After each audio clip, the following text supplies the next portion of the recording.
You're so busy, looking at the emails, answering the phones, doing the day-to-day things that people forget. Like, you have to work on the business, not always in the business.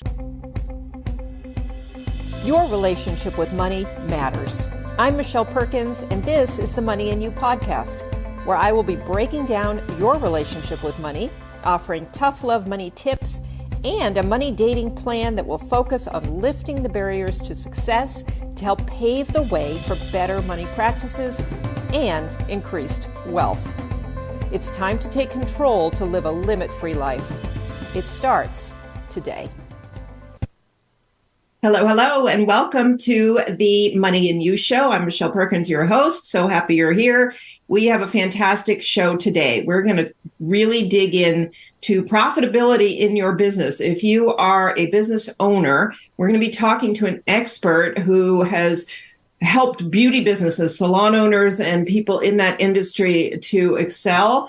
And we're going to bring her in just a moment. But you can apply this to many businesses. So this will be a great show for anyone who is really focused on getting some profits out of all the hard work that you're doing. So I'm going to introduce Karen Pudetti. Karen is a mom first to her two daughters. She graduated with her accounting degree and worked for CPA firms and Fortune 500 companies. Prior to starting her own business in the beauty industry, she bought a 16,000 square foot building, which is home to Luxe Salon, Spa, and Laser Center. With her financial background and the success she's had with Luxe, she started consulting with salons and spas across the United States. Karen is an expert at taking unprofitable businesses and turning them around to be very profitable. Her consulting includes business plans, programs, and systems to take your company to the next level. As a coach, her goals are to inspire people to become a savvy business owner and empowering leader. She would guide clients to personal and professional success, and as a result, you'll see your life profits grow, your potential reached.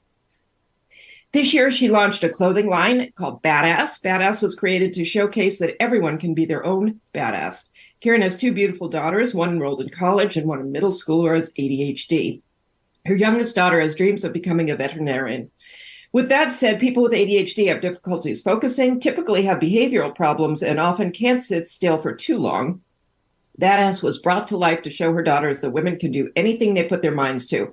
Her goal for Badass is for women to dream big, swing big, and live big. The proceeds will go toward a foundation to provide funding for non-conventional schooling, such as cosmetology, vet technician, or even LPN. Welcome, Karen.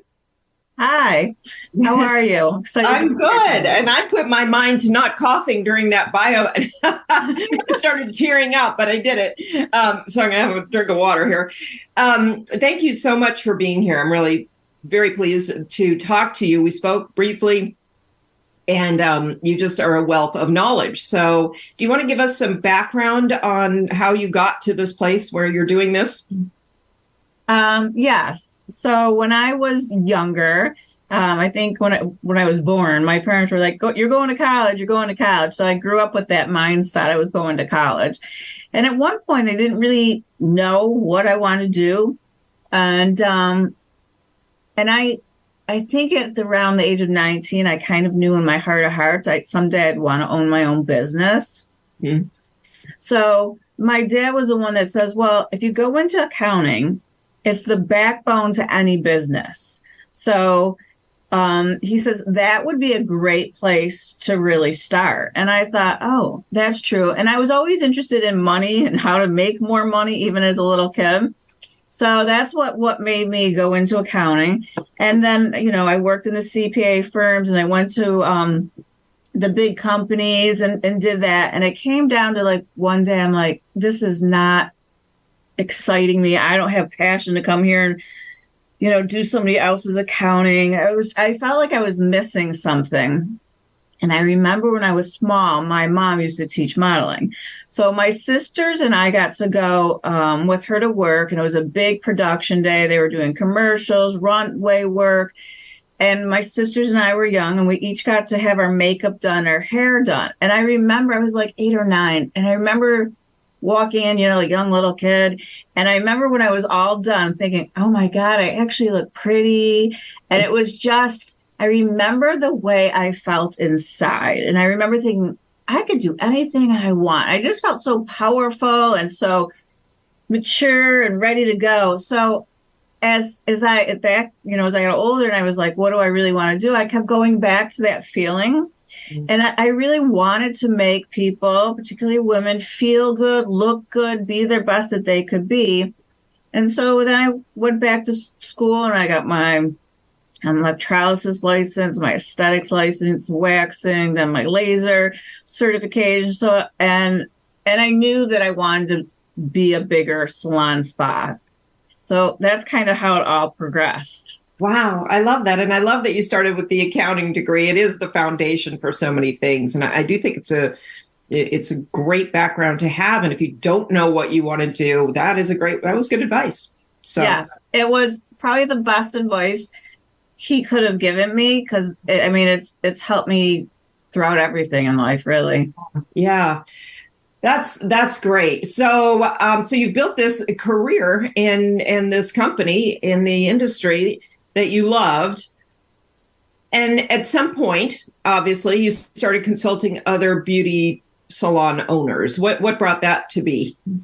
Well, I just want to back up a little. So when I first started my business, I was in my home because I wanted to be a stay-at-home mom. Got it. So I had someone come and watch my daughter.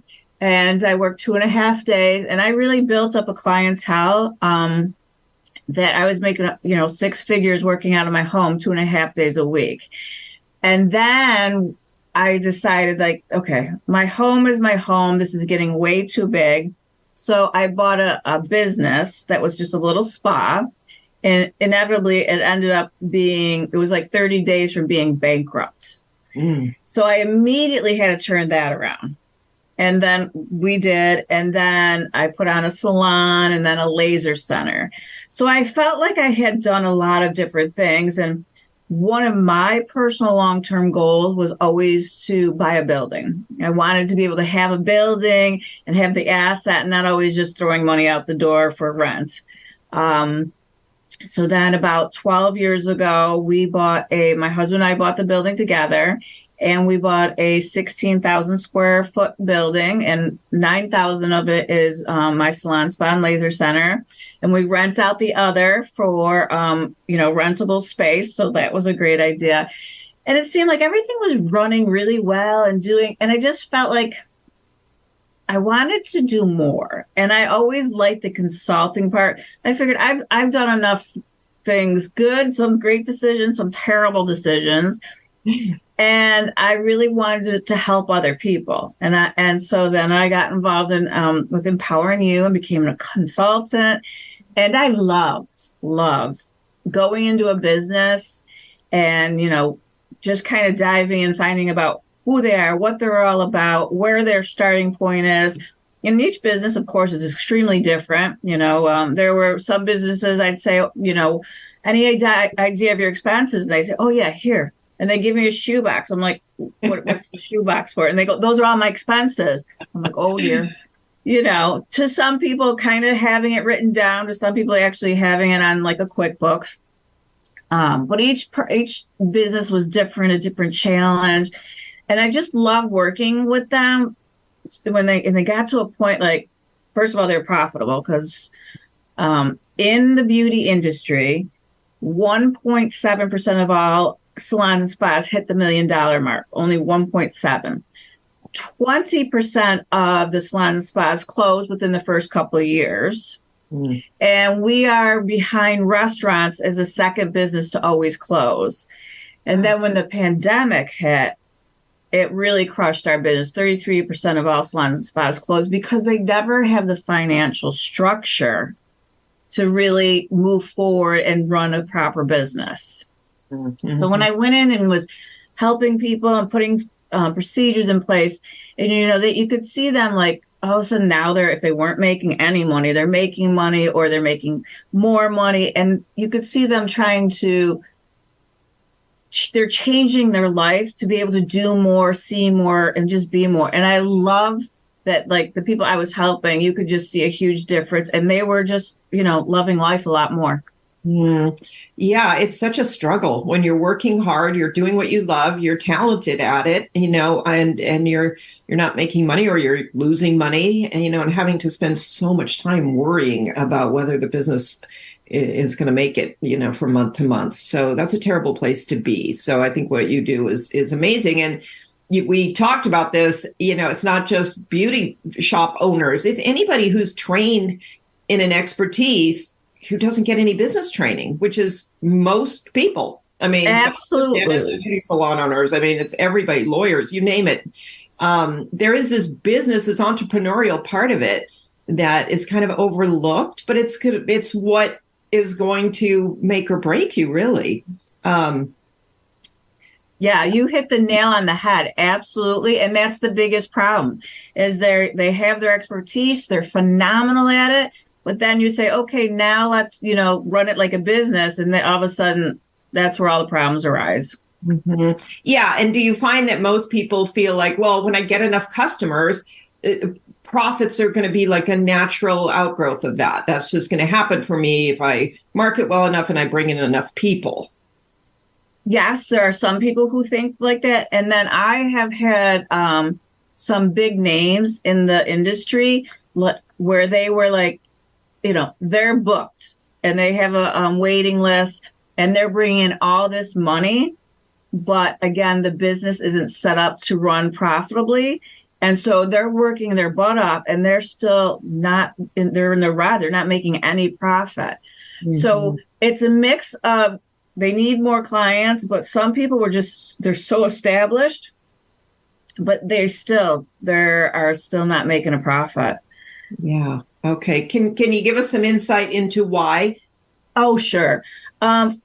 Yes. In particularly in the beauty industry, it's a funny little industry because for two reasons. First of all, people see a lot of money coming in. Checks, credit cards, cash. So you see money all day coming in, coming in, coming out. So people see that, but then there's money always going out. And a lot of people don't account for all the money coming in and they don't account for all the money going out. So there's a huge discrepancy. They always say, oh, they're making money. They're making money. That's the first thing. The second thing is in our industry that whatever comes in, 50% of whatever money comes in is usually going towards somebody's commission, salary, and stuff like that. So it's right up the top. You're losing 53%. And now you've still got to pay your rent, your electric bills and phone bills and everything else, never mind that your back bar supplies and everything like that. So you really need to have controls and procedures in place to make sure you're profitable. Because if you don't, forget it. Yeah. So are you saying that people are not looking at the right things? They're seeing, and I see this with doctors and dentists, there's sort of this process where you see these production reports every day at the end of the day. So they're feeling really good. They're walking out looking at all the money that came in. But somebody in the back is worrying about the expenses. They don't even, that's not even registering with them. So yeah, absolutely. So that's the problem. They see it all coming in. And a lot of people don't worry about, and even the smaller expenses that add up. I've worked with clients and they say, oh, if it's under $1,000, we don't worry about it. I'm like, why? And so they had $25,000 of $1,000 or less that they weren't worrying about. I'm like, that could be your profit, right? Yeah. And so, a lot of people think if it's small money, that doesn't matter. And so I tell every one of my clients, you need to account for every penny coming in and every single penny going out. And then look at and see, of like what percentage is your payroll? What percentage is your back bar cost? I know like my staff, and I've seen it before in a lot of other companies, I want the $6,000 massage chair that all but does, cleans your house. Yeah, I'd like that too, but that doesn't mean we can afford it, right. And I think people don't make their, they think they buy what they want, not basically based on their P&L and their financials. And so, I always go in and say, well, you don't make any decisions unless it can fit into our P&L and we can afford it. If not, it's a no for now. And I think that's a big thing. That's a big thing. I'm so glad you brought that up. And I want to dig into that a little bit deeper because there's so much rationalizing. And I understand it. Investing in that chair is going to, draw all kinds of people in because we're the only ones with the chair. So then how do you navigate that? Because there's some truth to, investing in things and attracting in more. But when you say look at your P&L, what specifically are we looking at, and when can we buy that chair? So what I usually do, for instance, I just bought a new laser, and lasers are about $100,000. So my staff kept saying, well, can we get a new laser like 5 years ago? And I said, okay, I'll buy a new laser when every month we hit this target amount of sales. And if we do that consistently, and that means everybody's working on it, everybody's trying to promote it, and then I will go ahead and buy it. And then, I'll buy it and then give it to the company, and kind of company will buy it from me. Mm-hmm. And so we put up a whole string of things that need to happen. And so like my staff buys into that, and we break it down so they know they're going to get it. But this is what has to happen. Same thing with my massage department. They want another bed, and they are like $7,000. I said, okay. And this is for the massages side by side, a couples massage. And I said, okay, we need to do so many couples massage a month. And when we hit that goal and stay consistent, I will definitely buy another bed. So I don't say no, but I make sure that we can financially afford it. I let them know, they buy into it, and then we all work together to get it.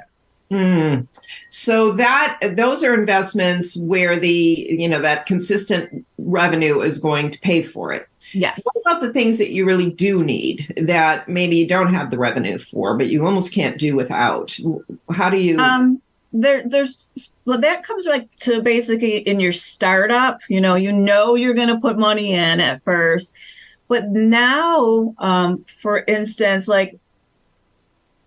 based on our retail sales, whatever we sell this week, we get to put 50% into buying it for next week.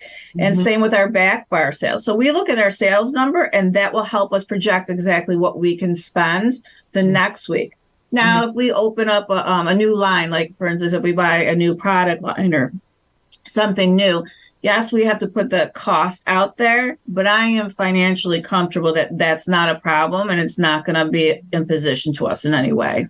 Yeah. Okay. Wow, that's great. And, I'd love to dig in a little bit to the money mindset that you're seeing out there, these owners' relationship with money, because we do talk about that a lot on this show. So what do you see? I mean, I know you see everything, so it's kind of a lame question, but, some of the highlights of what you're seeing in terms of how people view money, how they interact with it. It is funny because there's a pretty large spectrum. So, and when I first started out consulting, I didn't really get that people's mindsets literally could get in their way and actually stop them from being profitable. Yeah. So when I go in, I'll have a conversation with the owners and top managers, and I'll sit down. And I don't say we need to have a conversation, but it's just kind of, pretty organic. When you were brought up, what were your beliefs around money, and you kind of get to see where they're coming from. For instance, I had a couple that both the husband and wife were taught to work hard, really hard, long hours. I'm like, that's great. But it wasn't, but they didn't realize you could work hard, but smarter. And then the other thing was that their parents kind of both had taught them, when you get so much money, you just give it away to charity, to, your sisters who need it, the aunt who might be sick. You just help everybody around you. To the point, they were kind of getting in financial trouble. So they didn't have a 3-year or a 3-month reserve. They didn't have a long time financial plan. So you really have to kind of say, and they would always get to this one mark.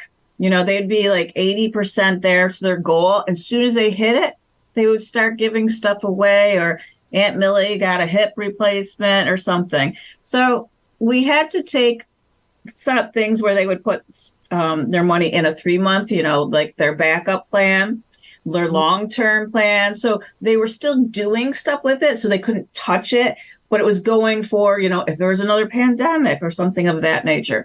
So there was a lot of things. Another thing is when people start out, particularly, they want to do everything, top of the line, first class, flashy. The glass door that costs $20,000 to walk into someplace. And when they do that, they don't sit down and think how long it will take for the bills to get paid off. So diving in deep to know where they are, and then you can't say they're wrong, but how are you going to take them where they are and then help them set up for their future as well? So that was one of them, was people would give money away. The other one that you'd see a lot is the owner would have 1 or 2 people that would kind of need rent money because they used up all their money, or their electric was going to be shut off, yet they're getting like a tattoo and going to concerts or whatever they were doing. So, setting boundaries. So a lot of times we'll go in and we'll ask, and you kind of determine what each trigger or what each person has, and then how are we going to cope with that, and how we're going to deal with that to set them up for financial freedom. Yeah. And how much of a transformation do you find this is for them? Does it take them a while to kind of accept this and implement some new things? I mean, it's not a just you say it and they're like, oh, sure, I'll do that, because it's a deep rooted. It is very deep rooted. And some people, when you go in, you start the conversation, they already know like where they struggle. And so when they know that's where they struggle, they're more open to talk about it and to come up with a plan.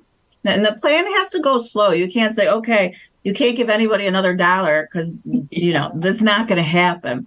But the people that had no idea that they were self-sabotaging themselves, those are the people that you generally would have to, in the times it's a big struggle for them, a huge struggle. And sometimes they have to set boundaries up with, whether it be their family or the employees or somebody, like, you can't come to me anymore and ask. You just can't do that. Yeah, so, those conversations are very difficult. Yeah, but once they start taking tiny steps and they see that they're being successful, that's what you need. You need to get them on a small enough path, whatever that may be, to get them to show that they're being successful and they're doing a great job. And then they're more willing to say, oh, yeah, this is really working. Yeah, and that's such a great point, too. And as you're saying it, I'm like, we haven't talked enough about this on the show. The fact that the shift in this money relationship, the tiny steps, the little 1%, a week or whatever, that makes all the difference. And I think that is a big stumbling block when people try to do it too much too quickly. And, that goes for almost anything. But it's certainly for something as deep rooted as these money beliefs, it's definitely the way to go. It's just a tiny bits at a time. Yeah, you're absolutely 100% correct on that. The little steps, if you try to push somebody and they're not ready, it's not going to ever work. So, and if you try to take a bigger jump than they're ready for it, you're just going to get pushed back. So you're completely correct on those tiny steps, and they start kind of feeling comfortable. So you take a little bit, another step, and they feel comfortable. That's what makes the difference in them changing. And all of a sudden down the road, it's, everyone's time frame is different. You see this light bulb go off in their head, like, I really get it. I know now. I realize what I was doing. I was never going to be successful because I was just getting in my own way. And it's like, yes, so. Yeah. And those are the things that are truly empowering, because that confidence, that sense of, I can do this, that only comes from shifting slowly like this. That is everything. That it leads to more profitability, but it also allows, for the regular ups and downs of businesses to not throw you into, a disaster. Yeah, they almost feel like they're more empowered. They have their confidence. They're more successful. They're in control of their life. It's those are some of the things I love to see when people get it. And it's that. And then again, the profit follows, their happiness, the financial freedom. So those are some really cool things to, like I love to see when that somebody's getting it and the light bulb goes off. Yeah. Yeah. I love that too. And what kind of goals, how do you have people set goals for this? Because the other kind of myth I think about profitability is that if you get the equation all correct, suddenly there's just going to be this pot of money sitting in your bank account that like you don't know what to do with, but it doesn't actually happen that way. So no. And you know what? The other thing is like, for instance, it's like I set goals for my company. And every year, whether it be my consulting clients or everybody in my staff, I have a meeting with them and we talk about their goals. So their financial goals and their, family goals, their health goals, all their goals and like the wheel of, life. yeah. They have to pick them. I can't. So some people come in, they say, I want to make 6 figures. And someone comes in and says, I want to make 25 because I'm only in my 3rd year, whatever it is. So they have to pick them and then they have to be committed to them. If I told my staff, anybody, or one of my clients, okay, your magic number for the year is, $250,000, they're going to look at me and go, okay, yeah. And they're not owning it. They're not doing anything. So I tell them, you tell me where you want to be in 1 year, 3 years, 5 years, 10 years. What are the goals? And then we start making action items of what we need to do and how we're going to do it to get there. And then I have my clients, they'll put it up in a wall or in their office or somewhere where they can see it every day.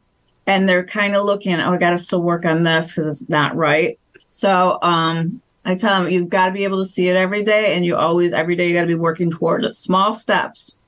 Yeah. So that, there are some people I'll go in and they're like just start up company. They said, well, I want to make $1 million by the end of the year. And I'm like, okay, well, that may not happen. So what do you think would be a, tangible idea?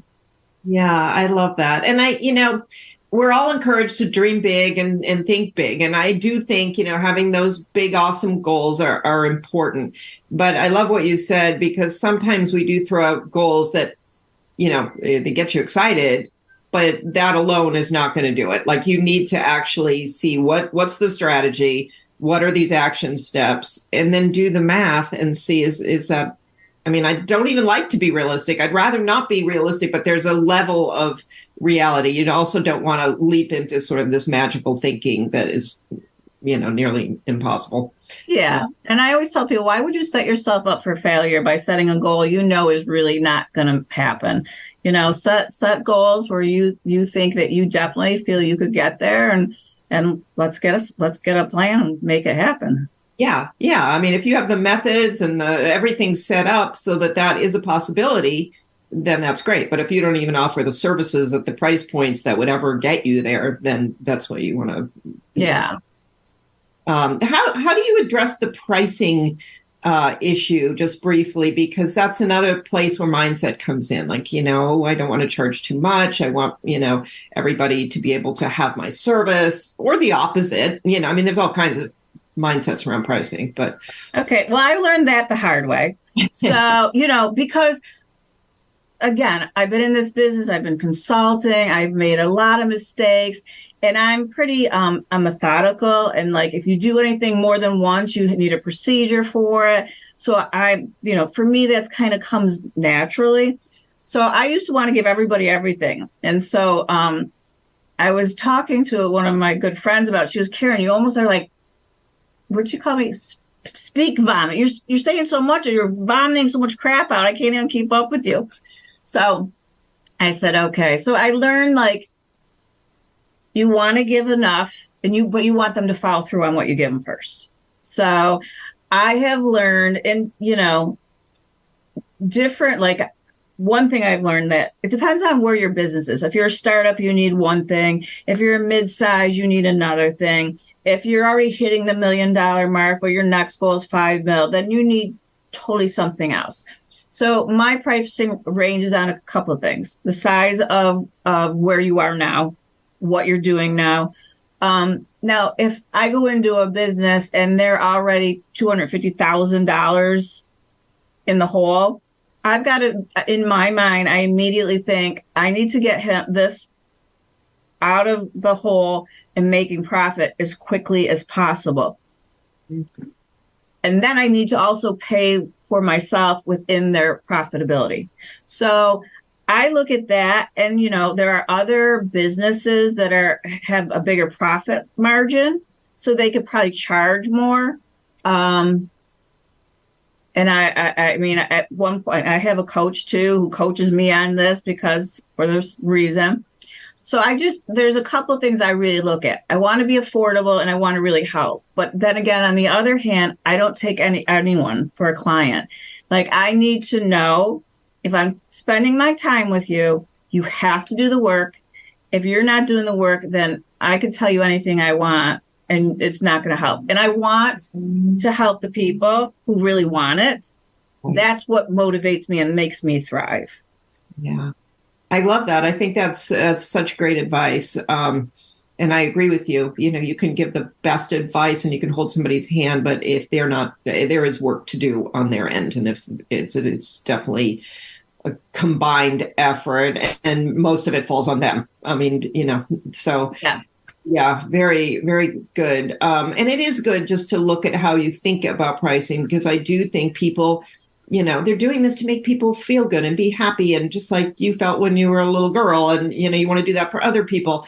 And, but if you sacrifice your own profitability or paying yourself or whatever that is, then you can only go so far with that. There are so many important reasons to be profitable. I mean, immediately we think, I can pay myself out of the business. I can actually, grow some wealth outside of the business. But on top of that, you talked about a 1 year to 10-year plan. That 10-year plan might include selling the business, might include franchising, might include all kinds of fun growth ideas. And you would have to prove profitability to do any of it. Yes. Yep. So, I've had the clients who say, I'm in it, I've been in it, I want to be out in 5 years. I need an exit plan. I want to make sure I'm as profitable as possible right now, so that I can show healthy, really good profitability, the P&L, the balance sheets. Generally, when they know they're going to do that, we start talking about, a manual for every different department and everything like that. So yeah, I actually had a client, that was their plan, 5 years out. And they ended up selling their salon. It was mostly a salon, small spa, for over $2 million, because it was almost like a turnkey. Someone could come in and they were going to stay on like 3 months to, iron everything out, do stuff. But like, here's the manual for this. It was detailed to detailed, everything. They're, even on branding notes, how they have expanded their marketing calendar. So, yeah. Yeah, very interesting. Yeah, I love that. And I think, that there is some end goal with any business that you start like that. You may not think about it very much. I think people do get very caught up in the day to day. And so it's hard to take the time, which is also a great reason to hire somebody like you, because you kind of force people to look at these things that they may not make the time to do. And what you just said is another huge problem in any business. You're so busy, looking at the emails, answering the phones, doing the day-to-day things, that people forget, like, you have to work on the business, not always in the business. And so when I go in, I talk to whoever, it's the husband or wife, the partners, I talk to them and like, what are your duties? What are your responsibilities? And generally, most people are working in the business and not so much on the business. So it's like, okay, do you need a bookkeeper? Do you need an accountant? Do you need somebody who can actually run a business with a proven track to help you move forward. So you have what my coach would call a team-led business, really, where the team can handle everything except maybe the strategic, visioning and implementation ideas and things that you're doing, which is when it really, I think, feels amazing. Not that you don't still love doing some of, the actual technical things, but it is, that's a real milestone for success. Yeah, it was a little weird at first because I'm thinking, well, I'll get everything done in 2 or 3 days. And then I realized, like, there's a lot more to be doing here. Yeah. And people can't see that when they're in the weeds. It's like, well, what would I do if I wasn't, doing my salon things? But there's a lot to do, as you said, and that grows too. Once you start working on the business, you realize all the ways that you can work on the business. But initially, if you haven't been doing that, that's a bit of a mystery as well. So again, the reason for a coach. Wow. Okay. I love this conversation. This has been so interesting and I think really helpful. I think it, as much as the word profitability and words like scaling get thrown around, they're just words to people. I don't think, people actually know how specifically what they mean or how to tackle those particular things. So I think this is really good, and I think the gold really is in the details and in the specifics about it. So thank you for sharing so many of those. That was a success story you shared. My next question was to share a success story. Any others that you want to just throw out there? Yeah. I mean, here's one. I had a client who was in California, and she kept talking about opening another location, and I'm like, your first location still has a long ways to go. And I said, and she knew that in her heart of hearts. And so she said, yeah, but I think I'd like another one in this, Orange County. And, it's a great place to be. There's a lot of Hollywood stars there. And I'm like, yeah, I understand that. And so finally I said, okay, can we just put it on the back burner so we can get your, this place running at 100%, have a cancellation list, so you're always booked. Okay. I went away for 2 weeks. I came back, and I go, Lisa, what's new? She goes, please don't kill me. I'm like, oh my God, I know what you did. And she goes, I just wanted it so bad. I'm like, okay. I go, now you're really going to have to work double time. So she had a very, because I showed, long story short, she was taking people from one place and bringing them over to the other place. I said, so now you just have twice as many expenses with the same amount of people. And so we ended up having to come up with, she ended up having an academy where she was teaching then, and that way she could train out of both locations. But we had to come up with stuff fairly quickly, because I showed her the projections. I said, Lisa, your projections in 5 months, you'll be out of money for both places. And she's like, I didn't know it'd be that quick. And I'm like, yes. Yeah. So thankfully she then listened, and we got it to where she needed it to be for both places.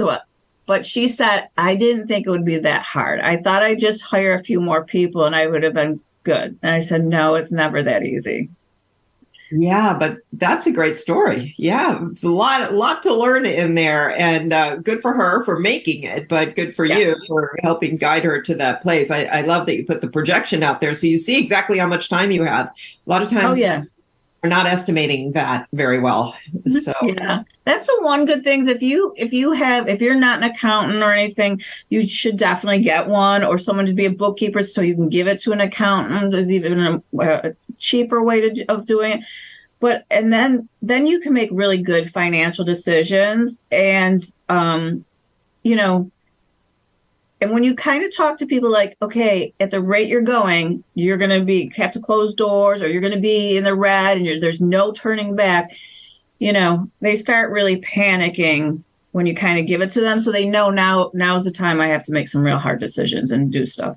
Yeah, that's great. And even with a more positive view, I mean, you show them when they'll finally be able to take a salary out. Maybe they're not going to go under, but some of these goals that they have won't be met for, maybe they think in a couple of months they'll be pulling a salary, and really it's like 2 years. So, it's good. Yep.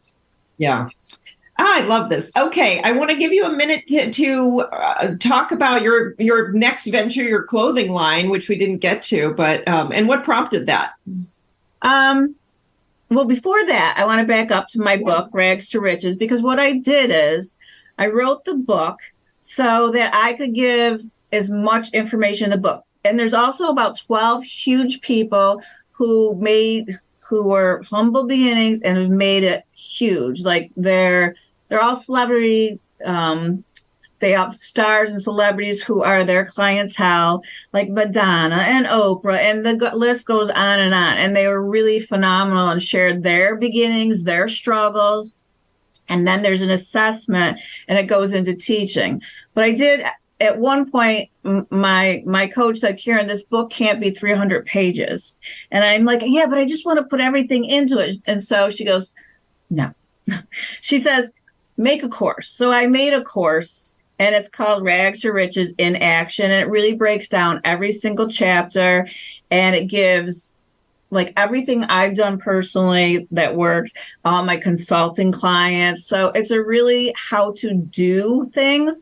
And it's a type of course that once you get through it once and you bring your business to the next level, wherever you are, you can go through it again, because then it keeps adding on layers to bring your profitability even higher. So that was my big baby, is so I can help as many people as possible. So that is my big thing. So yes, I have my clothing line, Be a Badass. And the next thing I want to do is my younger daughter, who has ADHD and wants to do a podcast with me for kids her age. She's 12. And people, they'll say, oh, I have it, but they don't really talk about it. And my daughter goes to a counselor who gives her ways of, fidgeting, thinking, letting things go. And so she would like to talk to people of her age and her struggles, what has helped her, what doesn't help. If I say, go put your laundry away, and all of a sudden she's like in the kitchen eating something with her laundry sitting there, I'm like, what happened? She goes, oh, I got distracted. Or, Mom, you can only tell me 3 things to do at once, because then anymore I forget all of them. So just little things, but to kind of keep it humorous, fun. People with ADHD become very sensitive. So she takes things very seriously and sensitive. And so I think that's something she wants to talk about a little bit. So that's our next thing. I love that on so many levels. I don't have time to get into too many of them. I could see my daughter getting so much out of that, because at that age, that gives you can learn some things before you get into middle school and high school and all the drama there. So I think that is amazing. How wonderful that she wants to do that. Yeah. The world at 12. Yeah, no, and I think it's a little good. So I think it would be good for her to have like a peer group that, this is what's going on with me, and I want to ever have this, or, what do you suggest? What are your thoughts and stuff like that? Well, let me know when that starts. So okay. People know. That is amazing. So yeah, you're busy. And I think it's so great. I mean, mother and daughter podcast sounds amazing to me too. That's so great. You can, your first line in your bio is that you're a mom person, and that is very clear. So, and I love that. Okay. Well, unfortunately, we kind of have to wrap up. I will put information about Rags to Riches in the show notes, and audience, please, is that for, I'm assuming that would help any business, not just beauty business? Oh, yes. It would help any business, and it's the basics and the true functions of a business to start up to growing it. So I have other people who I've consulted for who aren't in the beauty industry at all and stuff like that. And I've given the book to them to read and stuff. So yeah, it's for any business. It covers all of the basic functions that a business needs to grow. I love that. And I'll tell you, more and more I'm realizing, get all those basics in place and then do these big things that are really the exciting things that you're thinking about doing right now. Because I think people leap over a lot of the basics, and that's a big problem. Yes. Yeah. Well, Karen, thank you so much for joining us today. And this has been great. I've loved talking to you, and you shared a lot of amazing wisdom with our audience. I'm sure everybody listening is going to really appreciate this. And thank you. Yeah. Thank you so much for having me. I greatly appreciate it. Thank you very much. Well, you're so welcome. This has been a great show. So, audience, thank you for being here, and I hope you will follow, share the Money and You show with your friends. We're here to help you really learn as much as we can teach about money, and in a variety of different formats and with a variety of different topics. So please tune in every week. We're here broadcasting from ubngo.com on a weekly basis, and we would love for you to learn and have these conversations right along with us. So thanks so much. We'll see you next week.